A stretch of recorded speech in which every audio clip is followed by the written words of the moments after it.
Welcome back to Physics with Miyoshi.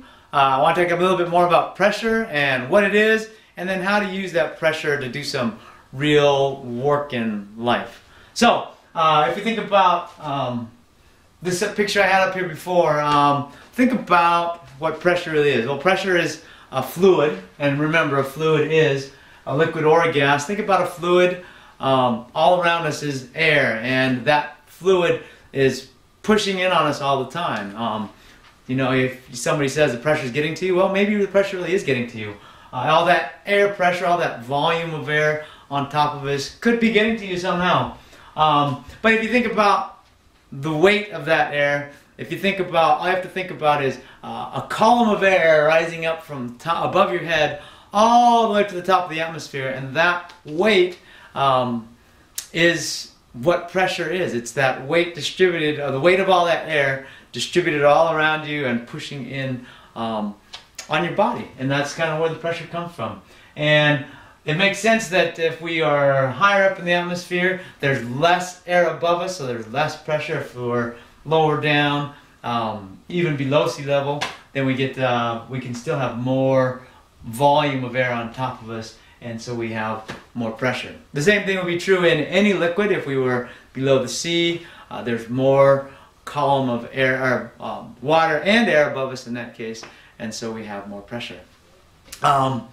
We also can use that pressure, and we can use Pascal's principle, which says that any change in pressure applied to an enclosed fluid, so if you have a cylinder or a something that's got a bunch of fluid in it, then anytime you change the pressure, it's transmitted undiminished. In other words, it's transmitted without any losses to all parts of the fluid and the enclosing wall. So if I have a picture like this, this is a big tank with a bunch of fluid in it, and if I change the pressure over here on this little arm out here, then that changes the pressure everywhere.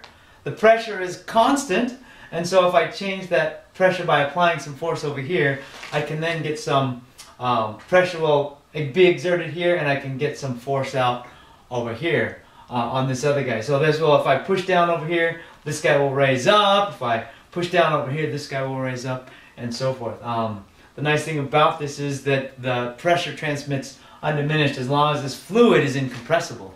If the fluid is compressible, then I have a different problem, but the pressure does change, and it changes everywhere.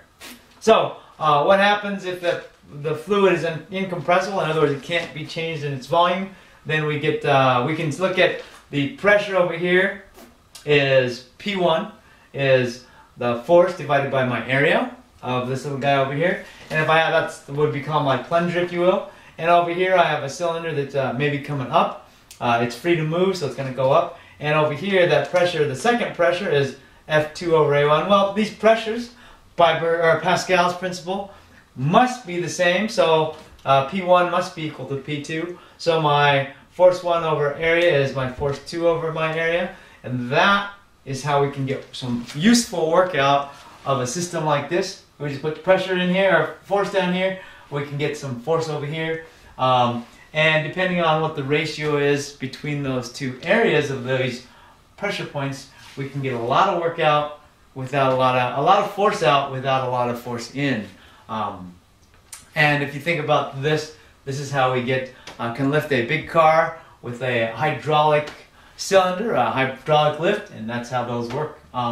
If we have, maybe I have my cylinder is a little bigger, it's a little bit lower down here, then the area would be a little lower than maybe this height there.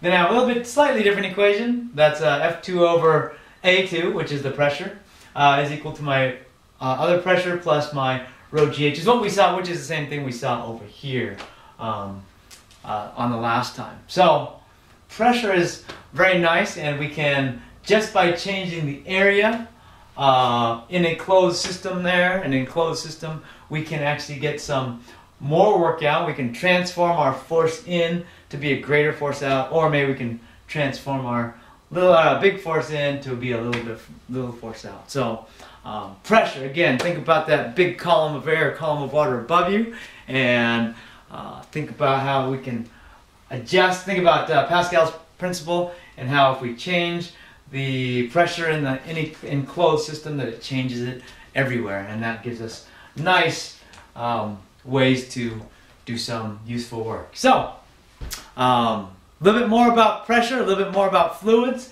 and thanks for tuning in, and we'll see you back again for more Physics with Miyoshi.